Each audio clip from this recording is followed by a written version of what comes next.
हा सत्संग संत रामपालजी महाराजांचा असून मराठी भाषिक भक्त समाजास सहज समजावे म्हणून हिंदी भाषेतून मराठी भाषेत रूपांतरित करण्यात आलेले आहे.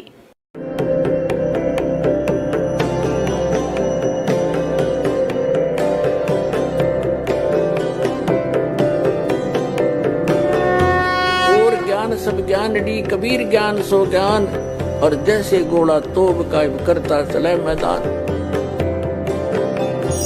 जगद्गुरु तत्वदर्शी संत रामपालजी महाराजांचे अमृत वचन सर्व पवित्र धर्मांच्या व पवित्र शास्त्रांच्या आधारावर.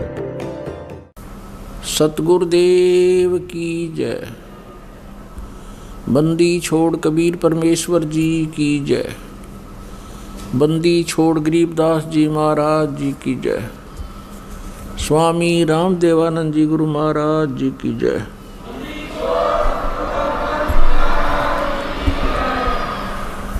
सर्व संतों की जय, सर्व भक्तों की जय, धर्मी पुरुषों की जय. श्री काशी धाम की जय, श्री छुडानी धाम की जय, श्री करौथा धाम की जय, श्री बरवाला धाम की जय. सत साहिब ग्रीब नमो नमो सतपुरुष को नमस्कार गुरु की नहीं. सुर नर मुनि जन साधुओं संतों सर्वस दी नहीं. सतगुरु साहेब संत सब डंडो तुम प्रणाम. आगे पीछे मध्य हुए तिनको जा कुर्बान. नराकार निर्विषम काल जाल वैभंजनम. निर्लेपम निज निर्गुणम अकल अनुपवेशोन्धुनम. सोहम सुरति समाप्तम सकल समाना निर्तलय. उज्ज्वल हीरंबर हरदमं बेपरवा अथाह वार पर नहीं मज्जतम. गरीब जो सुमरै सिद्ध होई गणनायक गलताना.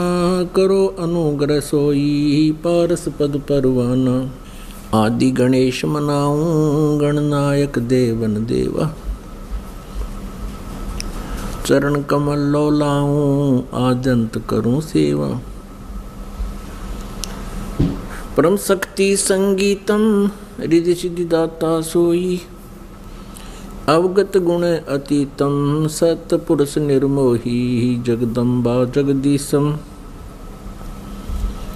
मंगल रूप मुरारी. तन मन अर्पुं शीशम भक्ति मुक्ति भंडारी. सुर नर मुनि जन ध्यावें ब्रह्मा विष्णु महेशा. शेष सहस मुख गावें पूजें आदि गणेशा. इंद्र कुबेर सरीखा वरुण धर्म राय ध्यावें. समर्थ जीवन जी का मन इच्छा फल पावें. 33 कोटि अधारा ध्यावें से 88. उतरे भव जल पारा कट है यम की फांसी. 33 कोटि अधारा ध्यावें से 88. उतरे भव जल पारा कट है यम की फांसी. परमपिता परमात्मा पूर्ण ब्रह्म सर्व ब्रह्मांडाचे शिल्पकार कबीर साहेब आहेत. कबीर देव आहेत. ते सर्व आपल्या आत्म्याचे निर्माता आहेत. आपले पिता आहेत. ह्या परमेश्वरातच ते सर्व गुण आहेत. त्वमेव माता च पिता त्वमेव. त्वमेव बंधूच सखा त्वमेव. त्वमेव विद्या च द्रविणम त्वमेव. त्वमेव सर्व मम देव देव. हे सर्व देव देव हेच परमात्मा आहे. तो सर्व देवांचा देव आहे. सर्वांचा एकच देव आहे. आता सर्वप्रथम कोणी भक्त हे वचन ऐकतो की कबीर देव कबीर साहेब पूर्ण ब्रह्म आहेत. परमाक्षर ब्रह्म आहे. सगळ्या ब्रह्मांडाचे निर्माता आहेत. तर ही गोष्ट हे वचन क्विनेल सारखं जिभेवर ठेवता येत नाही.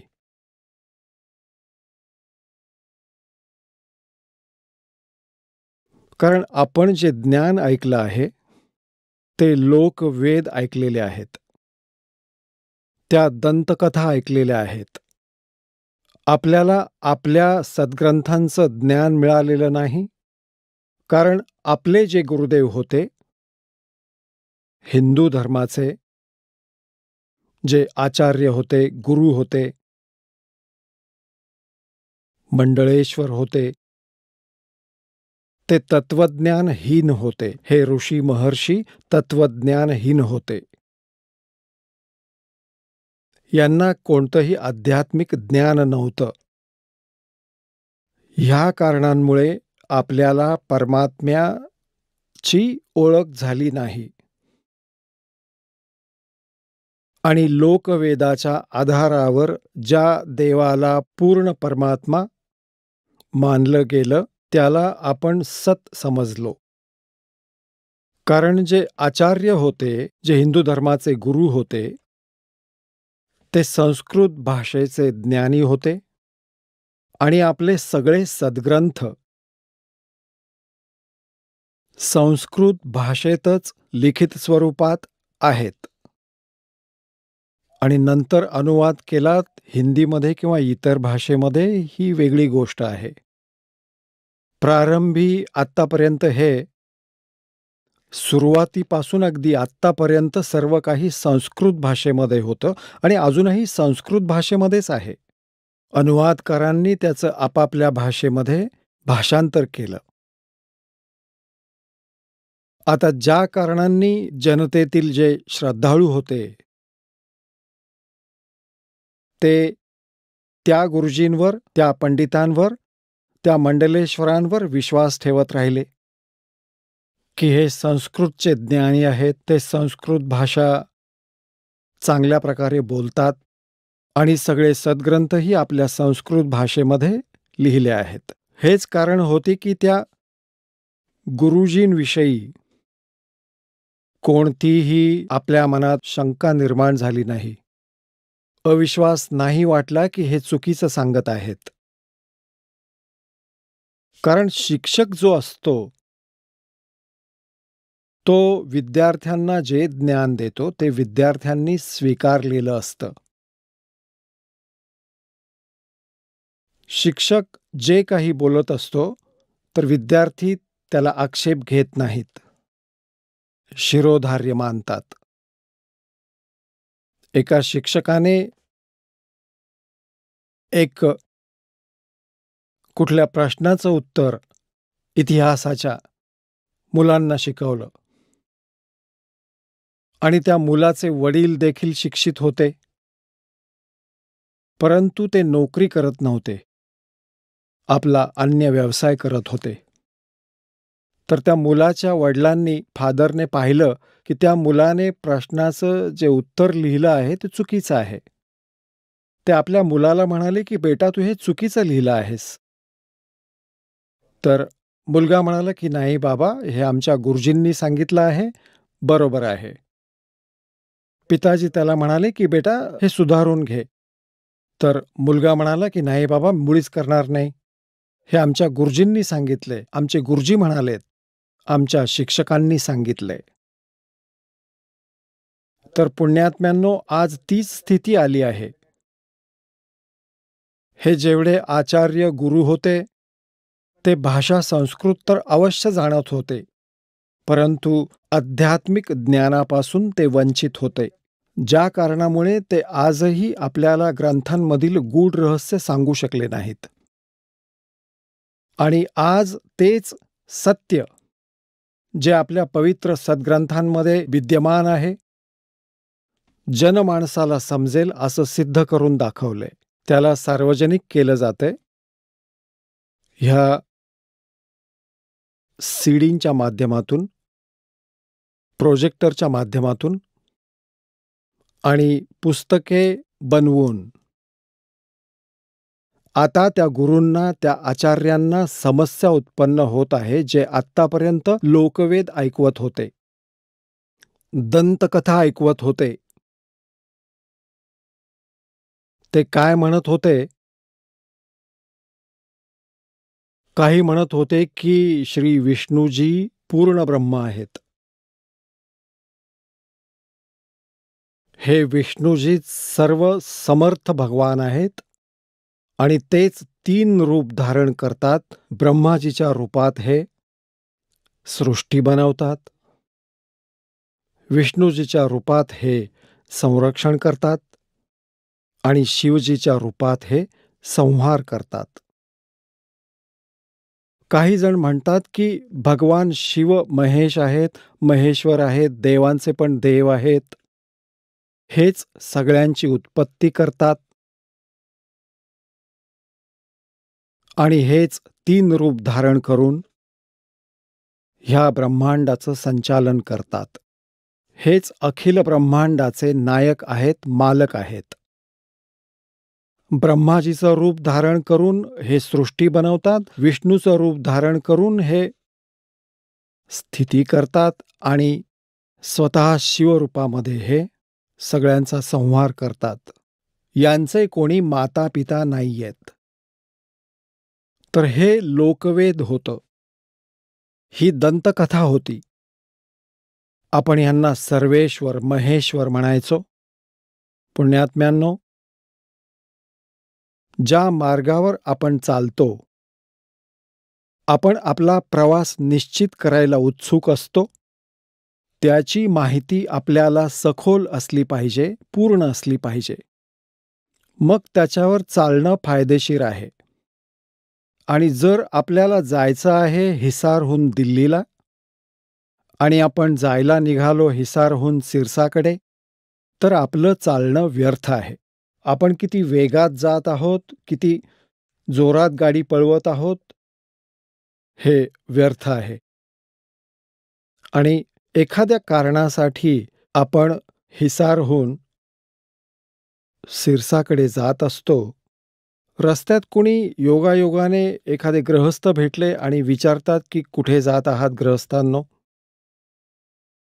तर तुम्ही म्हणाल की मी दिल्लीला चाललोय. ती व्यक्ती आपल्याला हे म्हणेल की हा दिल्लीचा मार्ग नाहीये, हा दिल्ली मार्ग नाहीये, हे तर आपण उलटे चालले आहात सिरसाकडे, पंजाबच्या दिशेने चालले आहात. तर त्या सद्गृहस्थांनी विचार करायला हवा की ही व्यक्ती असं का बोलत आहे, कारण तो तर त्याच्या मते दिल्लीला निघाला आहे. पण त्याचा स्वतःचा विचार आहे की तो दिल्लीला जात आहे, पण त्याचा रस्ता चुकलेला आहे, त्याची दिशा चुकली आहे. तर त्या सद्गृहस्थांनी, त्या भल्या माणसांनी तपासून घेतलं पाहिजे. आणि तपासून घ्यायचा सोपा मार्ग हा आहे की एखाद्या दुसऱ्या व्यक्तीला विचारायचं आणि तोही हेच म्हणत असेल आणि तुमचा विश्वास बसत नसेल तर नकाशा पहा, मानचिन्ह, आणि विचारा मी कुठं आहे. तर तुम्हाला दिसेल शहराचं नाव शिरसा. तुम्ही शिरसाला आला आहात. शिरसापासून 10 किलोमीटर दूर उभे आहात. तर नकाशा पण तेच सांगत आहे आणि समोरचे सद्गृहस्थ जे तुम्हाला सांगतायत की तुमची दिशा चुकली आहे. तर मग काय करायला पाहिजे? जर कोणी समजूतदार माणूस असेल तर लगेच मागं फिरेल. तो हे नाही बघणार की मी एवढा प्रवास केलाय, आता माझं काय होईल या सगळ्या प्रवासाचं. तो लगेच मागं फिरेल आणि आपली चूक सुधारेल. अगदी ह्याचप्रमाणे जो भक्तात्मा चुकीची साधना करतात ते कुमार्गाला जातात. ज्या पुण्यात्म्यांना हे चुकीचं ज्ञान प्राप्त आहे ते कुमार्गावर जातात. परमात्मा प्राप्त करायचा तो मार्ग नाहीये. आणि आपल्याला आता हा दास सांगत आहे की तुम्ही चुकीच्या मार्गावर जात आहात, इथून परत जा. आणि तुम्ही चालत गेलात 50-60 किलोमीटर दूर कुमार्गावर आणि तुम्हाला तिथं कळलं की तुमचा मार्ग चुकला आहे. तर तुमचा शहाणपणा ह्यातच आहे की तुम्ही परत मागे फिरावं. आणि जर तुम्ही हा विचार केला की मी एवढा प्रवास केलाय तो व्यर्थ गेला, मी परत जाणार नाही, तर ह्याला शहाणपणा नाही, ह्याला तर मूर्खपणा म्हणावं लागेल.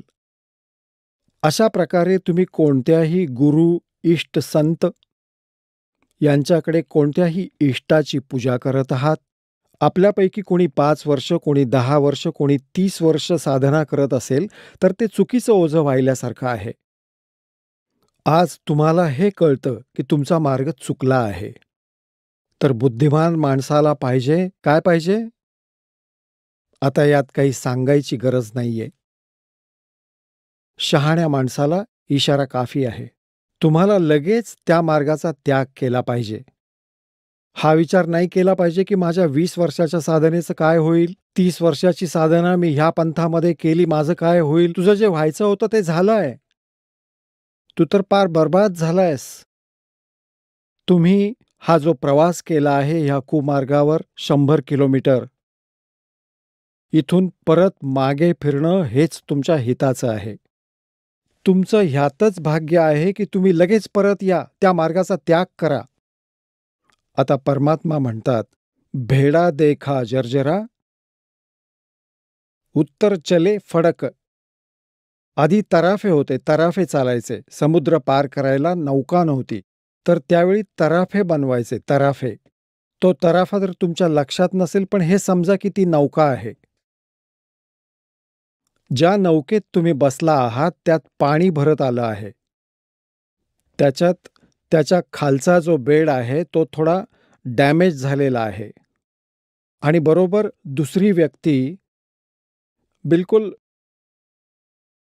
एक चांगली नौका समोरून येतीये आणि तुम्हाला कळलं की ही तर बुडेल. तुम्ही ज्या नौकेत बसला आहात ती पाणी भरत चाललंय तिच्यात. तर पहा, परमात्मा असं म्हणतात, भेडा देखा जर्जरा उतर गए फडक, डूबे थे पर उभरे. कबीर परमेश्वरजी आपल्याला सांगत आहेत की जे बुद्धिमान असतील ते असं करतात. बुडाले होते पण तरले, गुरूंच्या ज्ञानाने चमकले. आणि बेडा देखा जर्जरा उतर चले फडक. जे बुडाले असते, 84 लाख योनीमध्ये गेले असते, गुरुजींच्या ज्ञानाने ते एकदम सावध झाले. एकदम सावध होणं, एकदम भयभीत होणं आणि एकदम झटकन म्हणजे एकदम चमकून उडी मारणं, एकदम चकित होणं. म्हणजे विचार करायला एक क्षण सुद्धा नसतो. बुडत असतो आपण आणि दुसरा तिथं उभा आहे चांगल्या स्थानावर. तर एकदम एकदम उडी मारणं ह्याला म्हणतात डूबे थे पर उबरे. गुरु के ज्ञान चमक, नाही का, एकदम चकित झाले म्हणजे सावध झाले, सतर्क झाले. बेडा देखा जर्जरा, जर्जरा म्हणजे तुटलेली, मोडलेली. उत्तर चले फडक. तर त्या पुण्यात्म्याला आता उशीर करून चालणार नाही गुरु बदलण्यासाठी. त्या मार्गावर तो कितीही दूर गेला असेल तरी तो त्याला लगेच त्याग करायला हवा. तो 100-200 किलोमीटर पुढे गेला असेल तरीही परत तर यावंच लागेल, यावंच लागेल. पुढे जितकी पावलं ठेवाल ती चुकीचीच आहेत. दूरच जाल. तर जसं कोणी श्री ब्रह्माजींना रचनाकार मानतात, कोणी श्री विष्णूजींना, सद्गुणजींना रचनाकार मानतात, कोणी तमगुणजी शंकरजींना रचनाकार मानतात, कोणी श्री ब्रह्माजी रजोगुणांना ब्रह्मांडाचा रचनाकार म्हणतात, सर्व ब्रह्मांडाचा. पुण्यात्म्यांनो, हे लोकवेद आहेत. आणि कोणी कोणी म्हणतात की दुर्गा ही सर्व सृष्टीची रक्षणकर्ता आहे. जे दुर्गेचे उपासक आहेत, जे श्री देवीचे उपासक आहेत, ते देवीलाच सर्वस्व मानतात. आणि जे ब्रह्मचे उपासक आहेत, ब्रह्म, ते ब्रह्मजींना सर्वस्व मानतात. तर पुण्यात्म्यांनो, आपण सर्वप्रथम हा नकाशा पाहायला हवा. आपल्या सद्ग्रंथरूपी नकाशाला आपण पुन्हा पाहू की ह्याच्यात आपल्याला काय मार्गदर्शन केलं आहे. तर तेव्हा आपण संतुष्ट होऊ. आतापर्यंत आपण देवाविषयी वेगवेगळं ऐकत आलो आहोत. कुणी महापुरुषाने काय सांगितलंय, कुणी अजून काय ज्ञान दिलंय. आणि आपण विद्यार्थी आहोत, श्रद्धाळू आहोत. आपल्याला जे गुरुजी आम्हाला जसं देवाविषयी काही ज्ञान देतात, आम्ही कोणतीही शंका न विचारता, कोणताही आक्षेप न घेता आम्ही स्वीकार करतो. तर पुण्यात्म्यांनो, तुम्ही ह्याविषयी की भगवान कोण आहे, सृष्टी रचना कशी झाली, ही माहिती आपल्याला सर्वप्रथम मिळाली पाहिजे. आणि तेव्हाच आपण परमात्म्याच्या मार्गावर यशस्वी होऊ शकू. मग आपल्याला कोणी भ्रमित करू शकणार नाही. श्रीमद भगवद्गीता अध्याय क्रमांक 16च्या श्लोक क्रमांक 23 मध्ये सांगितलं आहे की शास्त्रविधीला त्याग करून जे स्वतःच्या मनाप्रमाणे आचरण करतात, म्हणजे मनमानी पूजा करतात, मनमानी साधना करतात, जी शास्त्रात विद्यमान नाहीये, ज्याचं ज्ञान आणि समाधान, ती साधना व्यर्थ आहे. ना तिला काही गती असते, ना त्यापासून काही सुख मिळतं, आणि नाही त्यापासून काही सिद्धी प्राप्त होत. व्यर्थ, निरुपयोगी. आणि लगेचच त्या अध्यायात श्लोक 24 मध्ये सांगितलंय की यातून तुझ्यासाठी अर्जुना कर्तव्य आणि अकर्तव्याच्या व्यवस्थेमध्ये, कर्तव्य म्हणजे जी भक्ती कर्म आपण केलं पाहिजे, आणि जे करायला नको आहे, जे त्यागलं पाहिजे आणि जे ग्रहण केलं पाहिजे, त्याच्यासाठी सद्ग्रंथ हेच प्रमाण आहेत. कोणाच्या दंतकथेवर विश्वास ठेवू नका. मग गीता अध्याय क्रमांक 2च्या श्लोक क्रमांक 53 मध्ये म्हटलं आहे की अर्जुन, ज्यावेळी तुझी बुद्धी वेगवेगळ्या भ्रमित करणाऱ्या ज्ञानामुळे, ज्ञानाने वचनांनी बाजूला होऊन केवळ एका तत्वज्ञानावर, परमात्मज्ञानावर स्थिर होईल, तेव्हा तुला योग प्राप्त होईल. तेव्हा तर तू भक्त होशील. तेव्हा तुझी भक्ती सुरू होईल, जेव्हा एकाच ज्ञानावर, शास्त्र अनुकूल ज्ञानावर तुझी बुद्धी स्थिर होईल. मग तू न डगमगता सरळ मार्गाने चालायला लागशील. मग कितीही पावलं या भक्ती मार्गावर तू ठेवशील, ती तुला शुभ असतील, लाभदायक असतील. आता सृष्टी रचनेबाबत खूप मतमतांतरं आहेत. जसं जैन धर्माच्या व्यक्ती, श्रद्धाळू आचार्य व्यक्ती, ते म्हणतात की या सृष्टीचा कोणीही रचनाकार नाही, कोणीही संहार करता नाही, अनादी आहे, आपली आपणच बनली आणि आपली आपणच चालते. असंही नाही, खूप श्रद्धाळू लोक आहेत जे म्हणतात ही सृष्टी विष्णुदेवाने बनवली आहे. जसं याआधी आपण बोललो, ह्या विषयावर आपल्याला तपशीलवार माहिती देतो. परमेश्वर कबीर देवांचा जो प्रसंग चालला होता की जे पूर्ण परमात्मा आहेत, पूर्ण ब्रह्म आहेत, पूर्ण देव आहेत, हा विश्वास तुम्हाला मिळू शकत नाही जोपर्यंत तुम्हाला त्यांचे गुण समजणार नाहीत. आणि गुण कुठे असतात? त्यांच्या जीवनात, त्यांच्या इतिहासात लिहिलेले असतात. जसं श्री विष्णूजी, श्री शिवजी, श्री विष्णूजी, श्री ब्रह्माजी, ह्यांची माहिती पण त्यांच्या जीवनात, त्यांच्या इतिहासात लिहिली आहे, पुराणांमध्ये. आणि परमेश्वर कबीरजींचा महिमा सूक्ष्म वेदात लिहिला आहे, सूक्ष्म वेदात. आदी शंकराचार्यांचा इतिहास दासने वाचला, त्यांनी सुद्धा सूक्ष्म वेदाचं समर्थन केलं आहे. आदी शंकराचार्यांनी म्हटलं आहे की 4 वेद, ऋग्वेद, यजुर्वेद, सामवेद, अथर्ववेद, हे तर उपलब्ध आहेत, परंतु सूक्ष्मवेद हा 5वा वेद आहे. त्याच्याविषयी ते म्हणाले की तो कैलास पर्वतावर आहे. आता कारण असं आहे की आज कालने, ब्रह्मने सूक्ष्म वेदाला नष्ट केलं. त्या सूक्ष्म वेदाला द्यायला परमेश्वर स्वतः इथं चालत येतात. आपल्या सतलोकातून, मुक्तिधामातून, परमधामातून चालत स्वतः या पृथ्वीलोकवर येतात. त्या लपवलेल्या ज्ञानाला काल भगवानने, ब्रह्म भगवानने नष्ट केलं आहे. म्हणजे लपवलं आहे ते कोणापर्यंतही पोचू देत नाही. तर त्या 5व्या वेदाला परमात्मा सांगायला येतात. त्या 5व्या वेदात लिहिलं आहे, आणि त्या वेदाला, त्या ज्ञानाला परमात्म्याने 600 वर्षांपूर्वी आपल्या मुखातून, आपल्या मुखकमलातून सांगितलं होतं. म्हणून गीता अध्याय क्रमांक 4 श्लोक क्रमांक 32 मध्ये म्हटलं आहे की अर्जुन, गीता अध्याय क्रमांक 4 मध्ये श्लोक क्रमांक 25 ते 31 पर्यंत म्हटलेलं आहे की कोणी देवांची पूजा करतात, कोणी स्वाध्याय करतात, कोणी कडक अहिंसेच्या व्रताचं पालन करतात, कोणी प्राणायाम वगैरे करून आपली साधना सफल झाली असं म्हणतात. तर ह्या धार्मिक ज्ञानाचं, धार्मिक यज्ञाचं, यज्ञ म्हणजे अनुष्ठानाचं विस्तारपूर्ण विवरण 4 अध्याय 32व्या श्लोकात म्हटलं आहे. सच्चिदानंद घनब्रह्म यांच्या वाणीमधून विस्तारानं सांगितलं आहे. इथं भाषांतरकारांनी श्रीमद भगवत गीता अध्याय 4 श्लोक 32 मध्ये, अनुवादकारांनी ज्ञान नसल्यामुळे अनर्थ केला. त्यात म्हटलं आहे ब्रह्मणे मुखे, मूळ ग्रंथात ब्रह्मणे मुखे.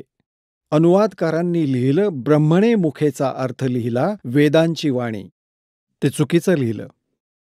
तो चुकीचा अनुवाद केला आहे. ब्रह्मणे मुखी म्हणजे सच्चिदानंद घनब्रह्मच्या वाणीमध्ये, जो आपल्या मुखातून, मुख म्हणजे आपल्या मुखामधून परमेश्वराने जी बोललेली आहे, ही वाणी त्या मुखातून निघाली आहे आणि विस्तारानं सांगितली आहे, आणि ती आहे कबीरवाणी. ब्रह्मणेचा अर्थ यांनी इथं चुकीचा सांगितला, वेद लिहिला. आणि गीता अध्याय क्रमांक 17च्या श्लोक क्रमांक 23 मध्ये ओम तत्सत इति निर्देश ब्रह्मणेय त्रिविध समर्थे, इथे ब्रह्मणेयचा अर्थ यांनी बरोबर केला आहे. इथे ते विचलित झाले नाहीत. सच्चिदानंद घनब्रह्म लिहिला आहे, तो ब्रह्मणेयचा अर्थ. 4थ्या अध्यायाच्या 32व्या श्लोकात ब्रह्मणेयचा अर्थ लिहायला लागेल. सच्चिदानंद घनब्रह्मच्या वाणीमध्ये विस्तारपूर्वक सांगितलं आहे. मग 4थ्या अध्यायात 34व्या श्लोकात म्हटलं आहे की हे तत्वज्ञान आहे, जे 5व्या वेदात लिहिलं आहे, सूक्ष्म वेदात लिहिलं आहे. त्या तत्वज्ञानाला तू तत्वदर्शी संतांकडे जाऊन समजावून घे. त्यांना दंडवत प्रणाम करून, कपट सोडून, विनम्र भावाने, प्रसन्न करण्याने ते तत्वदर्शी संतच तुम्हाला परमेश्वराच्या तत्वांचं ज्ञान देतील. ह्यामुळे हेही सिद्ध झालं की गीतेचं ज्ञान देणाऱ्यांना त्या 5व्या वेदाची माहिती नव्हती. त्यामुळे त्यांनी हा पर्याय सोडून दिला की तुम्ही त्या ज्ञानाला तुम्ही तत्वदर्शी संतांकडून समजून घ्या. तर परमेश्वर कबीरजी स्वतः येतात त्या पूर्ण ब्रह्म तत्वदर्शी संतांच्या रूपामध्ये. त्यांनी 600 वर्षांपूर्वी, कारण की परमेश्वर कबीर देव सन 1398 मध्ये, म्हणजे संवत 1455, विक्रमे 1455, जून म्हणजे ज्येष्ठ महिन्याच्या पौर्णिमेला एका शिशूचं रूप घेऊन काशी शहरातल्या लहेरतरा तलावामध्ये कमळाच्या फुलावर विराजमान झाले होते. मग लीला करत करत मोठे झाले. त्यांना निरुनिम्मा नावाचं एक विणकर दाम्पत्य घेऊन गेलं. त्याच व्यवसायात असल्यामुळे परमेश्वरांना विणकर धाणक असंही म्हणतात. त्यांनी 600 वर्षांपूर्वी आपल्या सूक्ष्म वेदामध्ये लिहिलं आहे, सांगितलं आहे. त्यांना हा दास आता आपल्या शब्दात परमेश्वराच्या ज्ञानाला तुमच्यापर्यंत पोहोचवू इच्छित आहे. परमेश्वरांनी सांगितलंय की सगळ्यात आधी प्रथम एकटे पूर्ण परमात्माच होते, कबीर देव होते. ते अनामय लोकात राहत होते, अनामय, आणि परमात्मा एकटेच होते. त्यानंतर परमेश्वराने अन्य 3 लोकांची रचना केली. अके लोकच्या खाली अनामी लोक म्हणा किंवा अनामेय अकेय लोक म्हणा. अके लोकच्या खाली अगम लोक आहे, त्याच्यानंतर पुढे अलक लोक आहे, आणि त्याच्या खाली जे 3रं स्थान आहे त्याला सतलोक किंवा सनातन परमधाम म्हणतात. आणि सतलोकामध्ये परमात्मा सत्यपुरुष नावाने ओळखला जातो. एकाच परमेश्वराने आपले आणखीन 3 रूप बनवले. तर अशा प्रकारे परमेश्वर प्रत्येक लोकात वेगवेगळ्या नावाने, वेगवेगळ्या स्थितीत स्वतःच विराजमान आहेत. आता सतलोकमध्ये सृष्टीची रचना करायला प्रारंभ केलाय. पुण्यात्म्यांनो, जशी फक्त पृथ्वीवरच, ह्या पृथ्वी ग्रहावरच ही सृष्टीची आहे ती विद्यमान आहे. आणि अन्य हे जे ग्रह आहेत, मंगळ ग्रह, बुध ग्रह, हा शनी ग्रह, हे सगळे रिकामे आहेत. अशा प्रकारे सतलोकाअंतर्गत परमात्मा सत्यपुरुष कबीर देवजी, ज्यांना परमाक्षर ब्रह्म पण म्हणतात, त्यांनी तिथे सतलोकात रचना सुरू केली. एका वचनाने 16 द्वीप बनवले, 16 द्वीप. आणि मग एकेका वचनाने एकेका पुत्राची निर्मिती केली. ह्या 16 पुत्रांना प्रत्येक द्वीपावर राहण्याचा आदेश दिला. आणि आपल्या त्या 16 पुत्रांमधील एका पुत्राचं नाव अचिंत आहे. अचिंतला ते म्हणाले काही काळानंतर, पुढच्या सृष्टीची तू रचना कर. परमात्मा हे दाखवू इच्छित होते त्या पुत्रांना की समर्थ विना जर कोणी प्रयत्न करत असेल तो सफल नाही होत. म्हणतात ना, जिसका काम उसी को साझे और करे तो मूर्ख बाजे.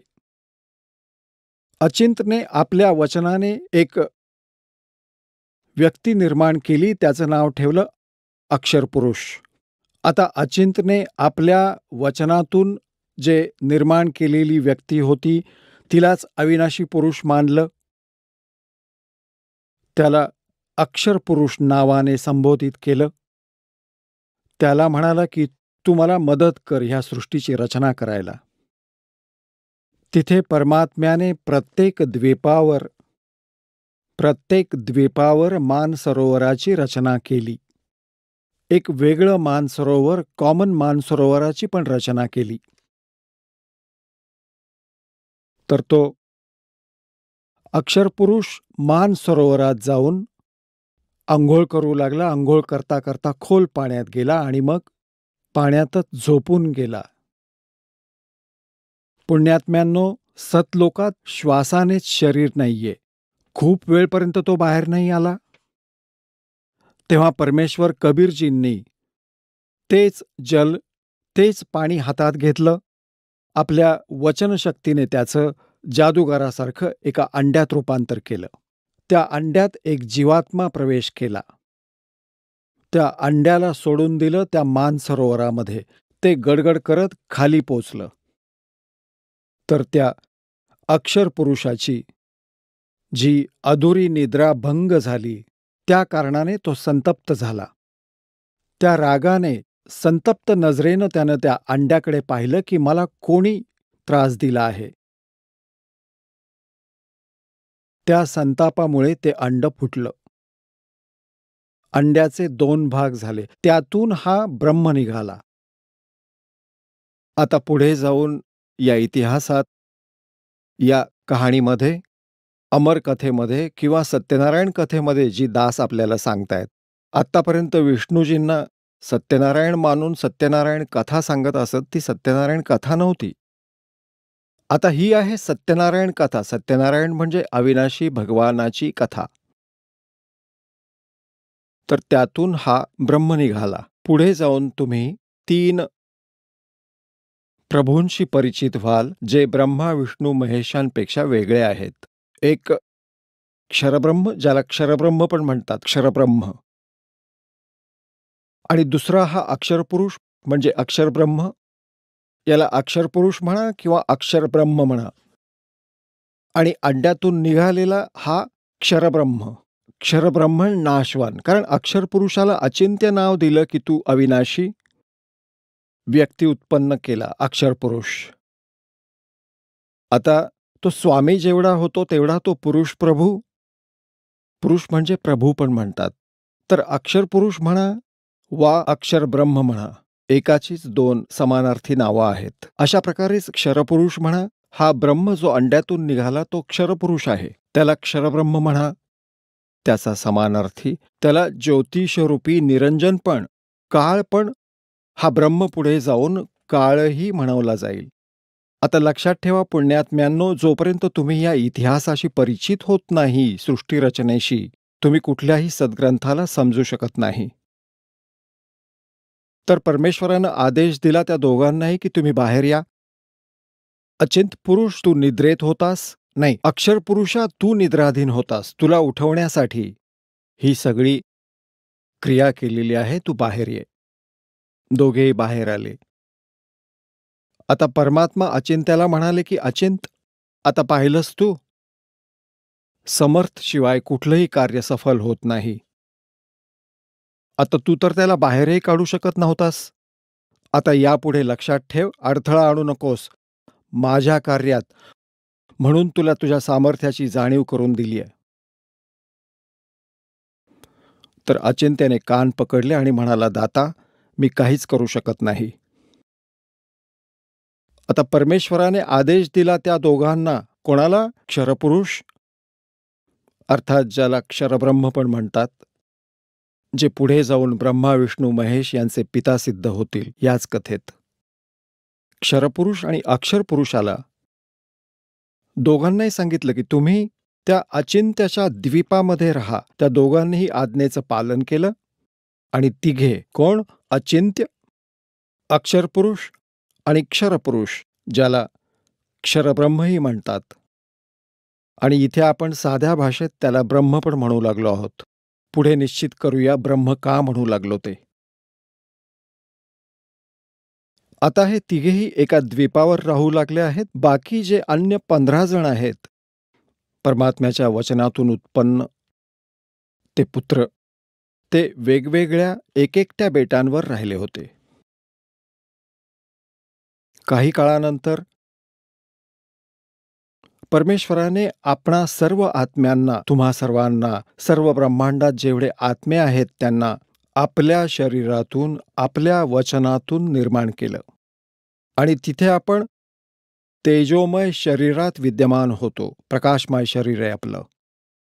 म्हणजे तेजोमय शरीर आहे, एका तत्वापासून बनवलेलं आहे. त्यात नाडी, ते शुक्रम अकायाम ऐसनाविरम, म्हणजे जसं आपलं शुक्रापासून बनलेलं शरीर नसतं, ते आईवडिलांच्या संयोगातून बनतं, ज्यात नाडीचा वगैरे जुगाड जोड नसतो, नाडी तंत्र नसतं.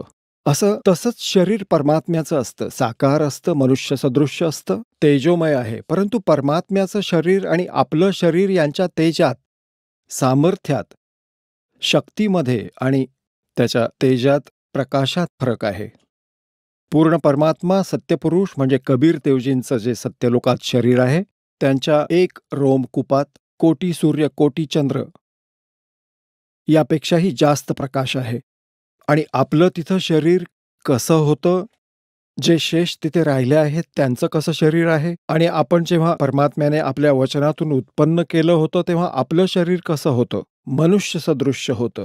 आणि आपलं शरीर 16 सूर्य एवढं प्रकाशयुक्त होतं. आपल्या पूर्ण शरीराचं 16 सूर्या एवढं तेज होतं. इथले जे सूर्य आहेत, पण गरमी नाही होत. आम्ही सगळेजण तिथं राहू लागलो. तिथं काही अडचण नव्हती, कशाची कमतरता नव्हती. तिथे जरा आणि मरण नव्हतं. तिथे जन्म मृत्यू होत नव्हता आणि म्हातारपण सुद्धा येत नव्हतं तिथे.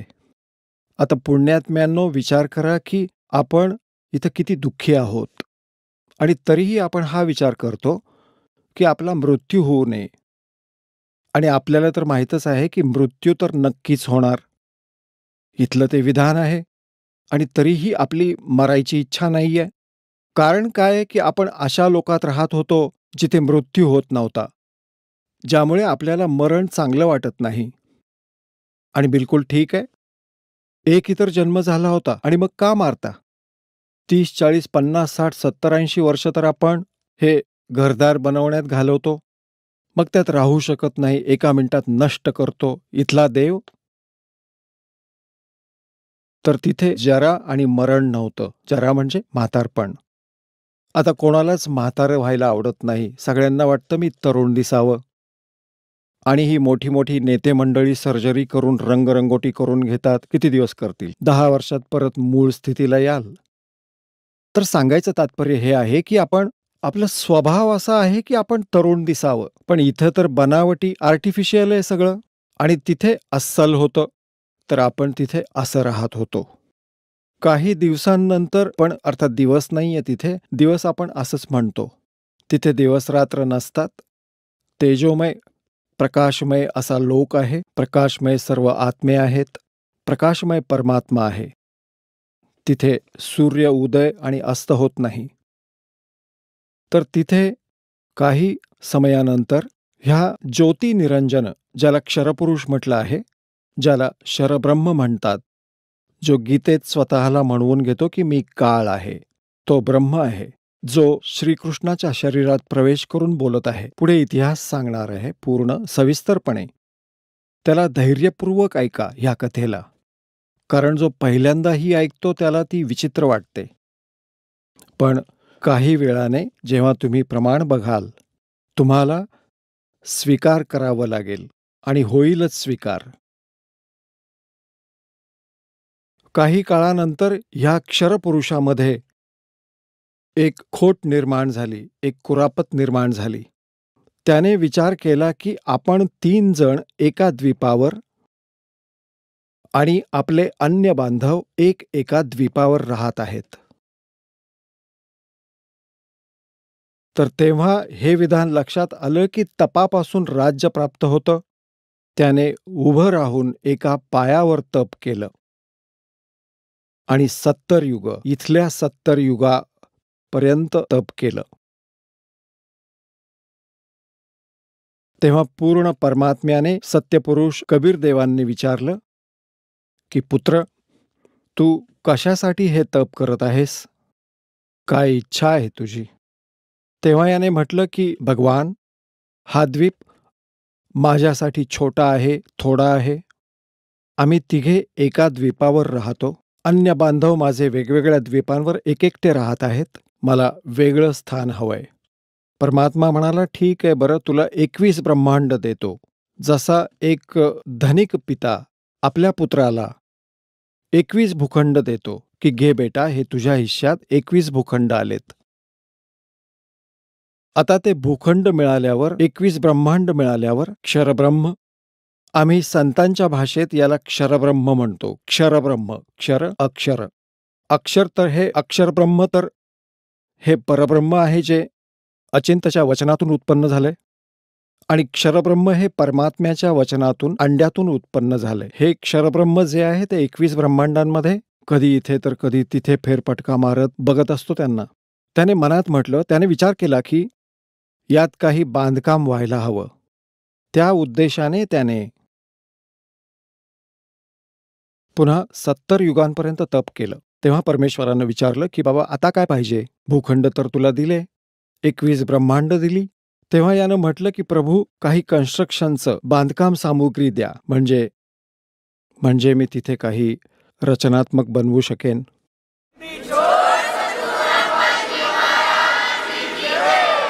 चला आता आपण त्या श्रद्धाळूंचे अनुभव जाणून घेऊया, ज्यांनी जगद्गुरु तत्वदर्शी संत रामपालजी महाराजांकडून नामदीक्षा प्राप्त केलेली आहे, तसेच त्यांच्याद्वारे सांगितलेल्या भक्ती मार्गावर चालत आहेत. नमस्कार. नमस्कार. आपलं नाव? सुभाष मारुतराव सूर्यवंशी. आपण कुठून आलात? औरंगाबाद जिल्हा, वाळूज MIDC, बजाजनगर, औरंगाबाद. आपला व्यवसाय काय आहे? नोकरी करत होतो, आता रिटायर आहे. सध्या घरकाम आहे आणि भक्ती करतोय. संत रामपालजी महाराजांची गुरुदीक्षा आपण कधी घेतली? 26 जून 2016. संत रामपालजी महाराजांची गुरुदीक्षा घेण्याअगोदर आपण व आपला परिवार कोणती भक्ती साधना करत होतात? माझा परिवार परंपरेनुसार कुलदैवत तुळजाभवानीची भक्ती करत होते, परंतु मी 2-3 गुरु केले आहेत. पहिले गुरु केले तर औंढा नागनाथच्या पश्चिमेला पद्मावती देवीचं मंदिर आहे, तिथले कृष्णानंद सरस्वती गुरु केले. तर त्यांच्याकडून चामुंडा दीक्षा घेतली होती. त्या दीक्षेमधून कुठलाही लाभ मिळत नाही हे बघून मी ते गुरु बदलले आणि दुसरे डॉक्टर नारायण दत्त श्रीमाली, राजस्थान, जोधपूरचे गुरुदेव केलेत. त्यांनी भक्ती दिली आणि त्या भक्तीमधून 4-5 वर्षामध्ये 1996 ते 2000पर्यंत 4 वर्षामध्ये माझे 50-60 हजार रुपये खर्च होत होते. त्यातून कुठलाही लाभ झाला नाही. माझा वेळ पैसा हा सर्व वाया गेला. त्यामुळे ती पण भक्ती मी सोडून दिली. नंतर मी तिसरे गुरु केलेत भोपाळचे डॉक्टर साधना सिंह, त्यांचे पती अरविंदी सिंह यांच्याकडून महाकाल दीक्षा घेतली. अरविंद सिंह गुरुजींनी 1.25 किलो पारदेश्वर शिवलिंग विकत घ्यायला सांगितली. त्यानंतर महाकाल स्तोत्राचा पठण करायचं आणि तुम्हाला ही घेतल्याच्या नंतर तुमच्या जीवनामध्ये सुखशांती नांदेल असं म्हणून जीवनातले संपूर्ण शत्रू नष्ट होतील म्हणून त्यांनी माझ्याकडून पारदेश्वर शिवलिंगावर महाकाल स्तोत्र अभिषेकाचा करून साधना करून घेतली. परंतु तीच उपासना केल्याच्या नंतर माझ्यावर एवढे अनेक प्रकारचे दुर्धर संकट येत गेले. माझं शरीर स्वास्थ्य बिघडत गेलं. अनेक नको ते आजार उद्भवत गेले. नाही ते नको ते व्यसनं जुळत गेले. आणि या भक्तीमधून माझा फार जीवनामधला अमूल्य वेळ, फार पैसा, धन, वेळ, ऊर्जा वाया गेली. म्हणून मी कसा अमनस्क झालो. आणि मग आता काय करावं? मला तर देव पाहिजे होता, गुरु तर पाहिजे होता. माझा मूळचा पिंडच अध्यात्माचा असल्यामुळं मी अनेक गुरु शोधत असताना मला कुठलेच गुरुच मिळाले नाहीत. गुरु करावा लागतो हे कंपल्सरी नियम असायचा. म्हणून माझ्या बालपणामध्ये आईवडिलाकडून मला प्रेरणा होती, गुरु करावा लागतो. म्हणून आता गुरु कुठं शोधायचा? मी तर गुरु तर 4-5 केले, मला गुरुच मिळत नाहीत. असं असताना मी स्तब्ध झालो. मला सद्गुरू मिळालीच नाहीत. मग मिळाल्यानंतर मी अनेक आजारामध्ये व्यसनामधून काय झाले, गोवा, गुटखा, तंबाखू, सुपारी हे 36 प्रकारचे व्यसनं जडल्या गेलीत. त्या व्यसनामधून अनेक प्रकारचे दुर्धर आजार झाले, माहिती नाही पडलं. मग ते आजार नष्ट होण्याकरता डोकं दुखायचं, कुठल्या गोळ्या घ्यायच्या, मनानंच परचेस काउंटर औषधी खरेदी करायची, ती औषधी घ्यायची, त्यातून तेवढ्यापुरतं पेन बॉम्ब घ्यायची, तेवढे पेन किलर घ्यायचं, त्यामधून तेवढ्यापुरता आजार थांबायचा. ह्यामधून बिमाऱ्या नष्ट झाल्या. परत मी त्या भोपाळच्या गुरुदेवाकडे गेलो. माझं हे काय होत आहे? तुम्ही माझ्याकडून ही साधना करून घेतली. त्यांनी म्हटले की तुमच्या जीवनातले जन्मातले प्रारब्धाचे भोग आहेत आणि हे जर भक्ती नसती तुम्हाला तर याहीपेक्षा तुमचे फार मोठे हार अपेष्टा झाले असते. आणि या भक्तीमुळं, महाकालाच्या भक्तीमुळं तुमचे भोग हलक्याहून जात आहेत. तुम्ही जिवंत आहात, परंतु तुम्हाला हे भोगावेच लागणार. पण मी असं ऐकलं होतं की सद्गुरुदेव संपूर्ण पाप नाश करतात.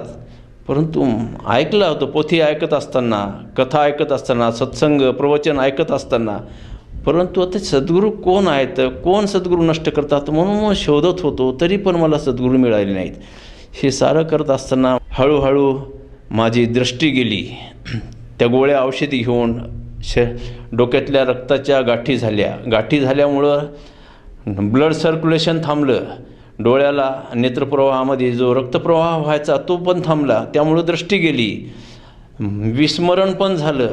मग आता काय करायचं? माझ्याजवळ काहीच उरलं नाही. फक्त उरलं ते श्रवणशक्ती, कान तेवढे उरले. म्हणून मी घरी असताना TV बघत होतो. चॅनल बघत असताना, चॅनलवर बातम्या ऐकत असताना, समोरच्या चॅनलवर काय बातमी येते, पुढच्या चॅनलवर काय बातमी येते, कुठंतरी परमात्मा भेटतील का, कुठंतरी TV मध्ये, रेडिओमध्ये, बातम्यामध्ये देवाविषयी माहिती मिळेल का, ही अपेक्षा बाळगून मी पुढच्या चॅनलवर चॅनल बदलत प्रत्येक चॅनलचा काही भाग, अंश ऐकत होतो.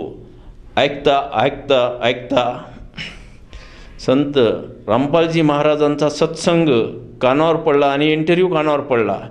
हे जे गीतेवरचं प्रवचन, भाष्य, आजपर्यंत एवढे गुरु बदललेत मी. सत्संग भरपूर ऐकलेत, गावामध्ये, ग्रामीण भागामध्ये, खेड्यामध्ये, तालुक्यामध्ये, जिल्ह्यामध्ये, TV वर, रेडिओवर. परंतु या भगवद्गीतेवरच्या श्लोकावरचं भाष्य कुण्याही संत महात्म्याकडून मी ऐकलं नव्हतं. आणि हे श्लोक ऐकून माझा आत्मा एवढा प्रफुल्लित आणि प्रभावित झाला की माझ्या आत्म्याला अंतर्प्रेरणा झाली की आता हेच संत असायला पाहिजे, परम संत असायला पाहिजे. भगवद्गीतेच्या 4थ्या अध्यायातल्या 34व्या श्लोकात म्हणतात, तत्वदर्शी संताला शरण गेल्यानंतर शाश्वत सुखाची प्राप्ती होते. हे मी बालपणी वाचलं होतं आणि अनेक वेळा वाचलं होतं. तिथंच थांबलो होतो. माझ्या बालबुद्धीला तत्वदर्शी संत मिळत नव्हते. मी कुठं शोधू हे शोधत असताना माझ्या आयुष्याचा बराच कालखंड गेला आणि त्या TV चॅनलवर संत रामपालजी महाराजांच्या पवित्र मुखकमलामधून हा श्लोक ऐकून माझा आत्मा जिवंत झाल्यासारखा परत प्रफुल्लित झाला आणि माझी एवढं ऐकूनच माझी स्मरण शक्ती पूर्ववत आल्यासारखी मला भास झाला नव्हे, परतच आली. मला मागचा बालपण आठवायला लागलं. आपण हा श्लोक 4थ्या अध्यायातला 34व्या श्लोकातला 4थ्या वर्गात असताना वाचत होतो आणि माझ्या बालबुद्धीला तत्वदर्शी या शब्दाची व्याप्ती, विश्लेषण, आकलन झालं नव्हतं. म्हणून मी तत्वदर्शी संत दिसलं भगवं, दिसली माळा, दिसला टिक्का लावला की त्याला संत समजून शरण जायची, दान दक्षिणा द्यायची. अनेक संत शोधत असताना त्यांनी कुणीही संतांनी शास्त्राचा आधार घेतलाच नव्हता आणि मनमानी पूजा सांगायची आणि मी एक अंधविश्वास ठेवून त्यांना संत समजून त्यांच्याकडून दीक्षा अनुग्रह घेत गेलो आणि कालांतराने असे नापास होत एक दिवस पास झालो आणि माझं जे ध्येय इच्छित होतं जीवनामध्ये, मला तत्वदर्शी सद्गुरू संतांची प्राप्ती व्हावी हे इच्छित माझं एक दिवस सफल झालं. आणि ते सत्संग ऐकल्याच्या नंतर मला जो छंद लागला दररोज, त्याशिवाय मला काहीच समजत नव्हतं. मी दररोज TV रिमोट हातामध्येच असायचं, चॅनल बदलायचं. परत तो कधी येईल सत्संग, परत कधी येईल. तर दुसऱ्या दिवशी तोच सत्संग यायचा परत ठराविक वेळेला. तोपर्यंत मी चॅनल बदलत राहायचे. असं करता करता मी दररोज सत्संग ऐकायला लागलो. माझ्या पत्नीला म्हणलं, हे सत्संगाची वेळ दररोज सायंकाळी येते आणि हे कुठलं चॅनल आहे? दुसरंसं दिसायचं परंतु समजायचं नाही. साधना चॅनल आहे ते. पत्नी म्हणे साधना चॅनल आहे म्हणे आणि हे हिंदीमधून आहे म्हणे, मला समजत नाही पण गोड लागते म्हणे. मग पत्नी आणि मी दररोज सत्संग ऐकायचो आणि बघायचो. बघता दयावान परमात्म्यांनी मला दृष्टी दिली आणि माझी अनेक डॉक्टरांनी माझे रिपोर्ट बघून वापस केलेत. मला कुठं ॲडमिट घेतलं नाही. माझी दृष्टी आणि स्मरणशक्ती परत आली. मग मी परमात्म्याला म्हटलं, मला पूर्ववत जर माणसासारखं चालायला फिरायला लावसाल तर मी आजच तुमचं नाम घेतो.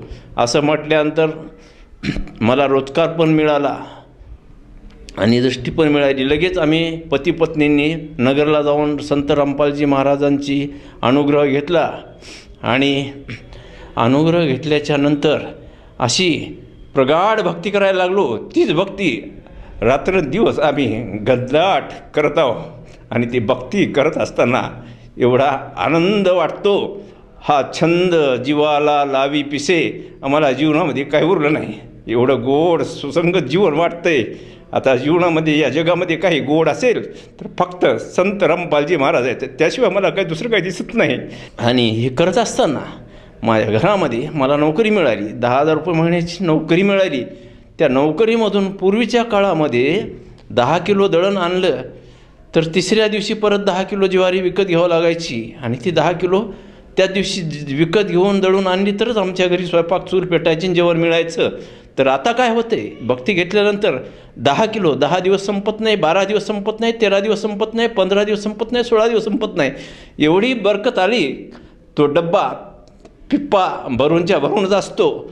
साखर 2 किलो आणली, त्या डब्यातली साखर संपत नाही. कारण आमचे जे व्यसनं होते ते संपूर्ण संपलेत. ज्या घरामधला धनव्यय होत होता त्या सर्व रस्ते बंद झाले. व्यसनं सुटलेत. तंबाखू सुटत नव्हता.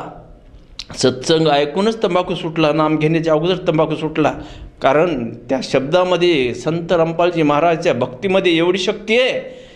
त्या भक्तीचा सत्संग ऐकून आमचं पोट भरायचं, आत्मा शांत व्हायचा, आत्मा आनंद व्हायचा, आत्म्याची भूक भागायची आणि आम्ही सुखी व्हायचो. सुखी व्हायचो नाही, झालोच आहोत. नाम घेतल्यानंतर काय सांगावं, एवढा हजारो जन्माची कमाई झाली.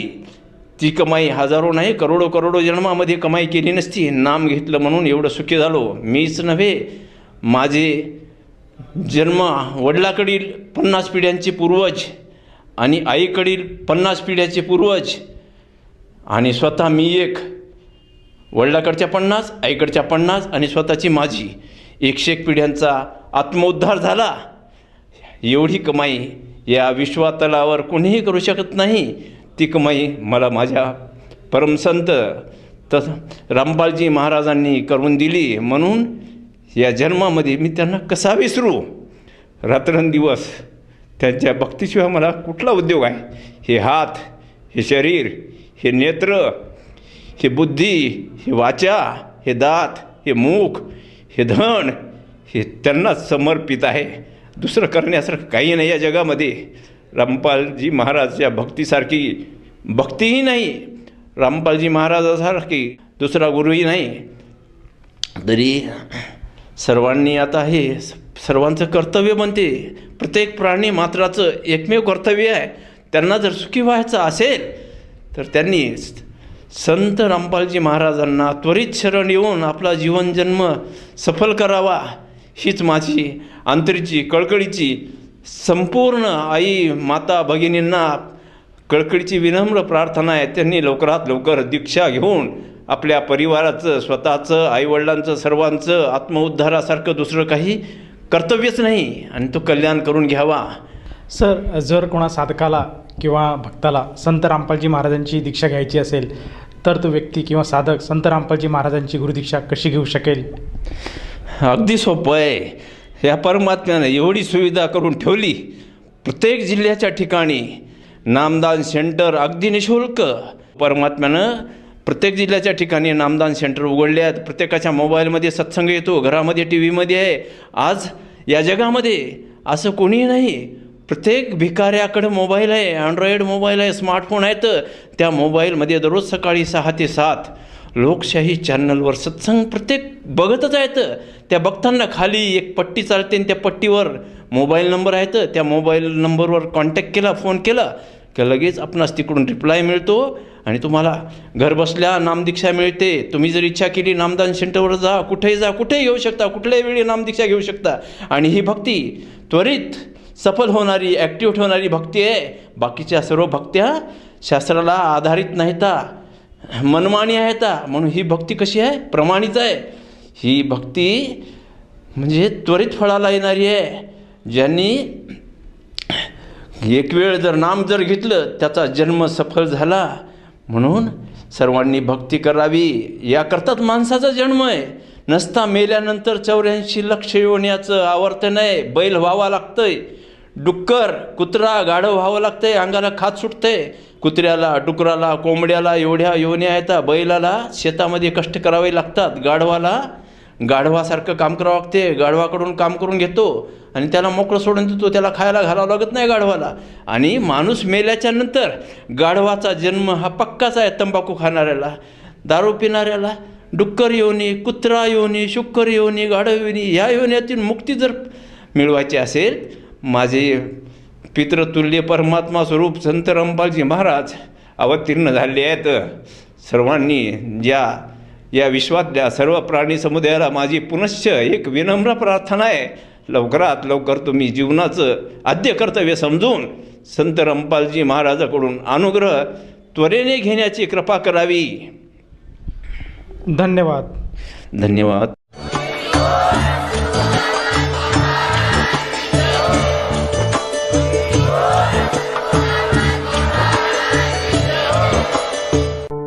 आपण ऐकत होता जगद्गुरु तत्वदर्शी संत रामपालजी महाराजांचे मंगल प्रवचन.